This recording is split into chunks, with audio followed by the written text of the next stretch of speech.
அக்னி சூழ்ந்து நின்றது. எந்த பக்கம் வழியில் திரும்பி நான் வீட்டுக்கு போயிட்டேன்.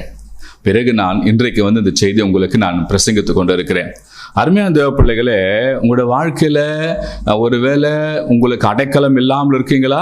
உங்களுக்கு யாரும் உங்களுக்கு ஒரு பாதுகாப்பாக இல்லையா? கவலைப்படாதீங்க. இங்கே சொல்லப்பட்டிருக்குது, இக்கட்டு காலத்தில் அவரே அடைக்கலம். உங்களுக்கு இருக்கிற இக்கட்டில் அவரே அடைக்கலம். பிரச்சனை தலைவிரித்து ஆடுதா? பயந்து கொண்டு இருக்கீங்களா? என்ன ஆகுமோ ஏது ஆகுமோ நினைத்து கொண்டு இருக்கீங்களா? பொழுது எப்போது வெடியும் என்று எண்ணிக்கொண்டிருக்கிறீங்களா? பொழுது எப்போது போகும் என்று எண்ணிக்கொண்டிருக்கிறீங்களா? ஒவ்வொரு நாளும் பயத்தோடு திகிலோடு இருக்கிறீங்களா? ஏதாவது வந்து விடுமா என்று சொல்லி, ஆபத்து வந்து விடுமா சொல்லி எண்ணிக்கொண்டிருக்கீங்களா? பயப்படாதீங்க. கர்த்தர் உங்களுக்கு அடைக்கலமா இருக்கிறார். ஒருவரும் உங்களை தொட முடியாது, ஒருவரும் உங்ககிட்ட நெருங்க முடியாது.